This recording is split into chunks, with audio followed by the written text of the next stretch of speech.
Welcome to the winners academy. NIOSന്റെ ഇംഗ്ലീഷിലെ 10th ലെസനായ of studies എന്ന ചാപ്റ്ററാണ് ഇന്ന് നമ്മൾ ഈ ക്ലാസ്സിൽ ഡിസ്കസ് ചെയ്യുന്നത്.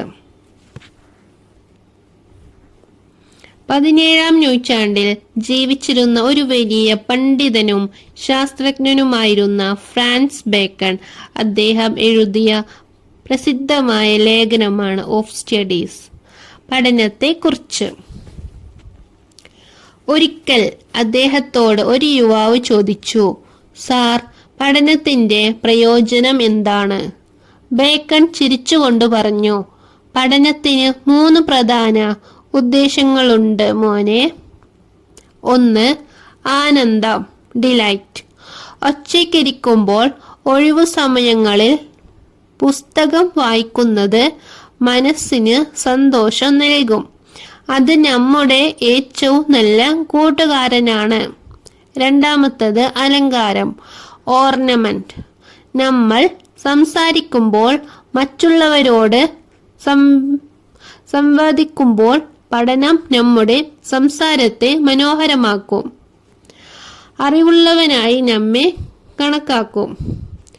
കഴിവ്, എബിലിറ്റി.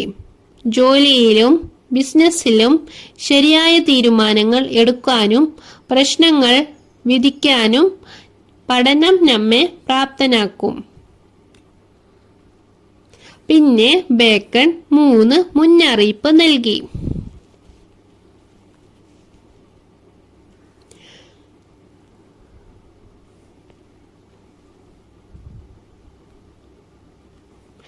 എന്നാൽ അമിതമായി പഠിക്കുന്നത് അപകടമാണ്. വായിച്ചത് പ്രയോഗിക്കാത്തവൻ മടിയനാകും. വെറും പാണ്ഡിത്യം പ്രദർശിക്കുന്നവൻ വിളമ്പിക്കുന്നവനാകും.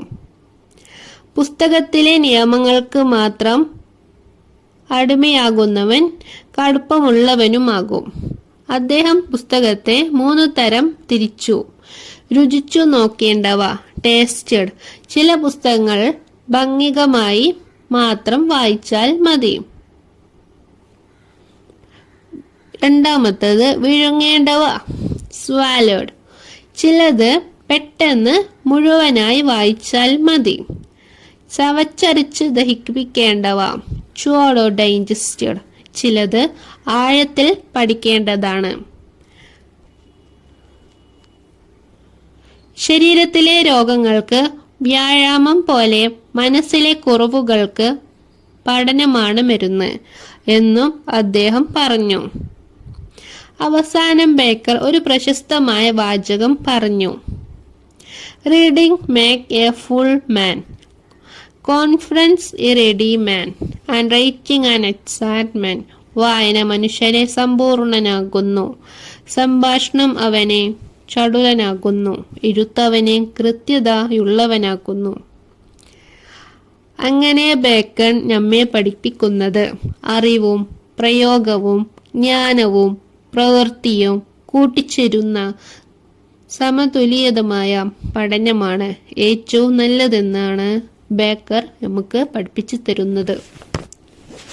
അപ്പോൾ ഈ ലെസൺ എല്ലാവരും നന്നായി പഠിച്ച് മാർക്ക് മേടിക്കുക. എക്സാമിന് നല്ല രീതിയിൽ എക്സാം എഴുതി പാസ്സാവുക.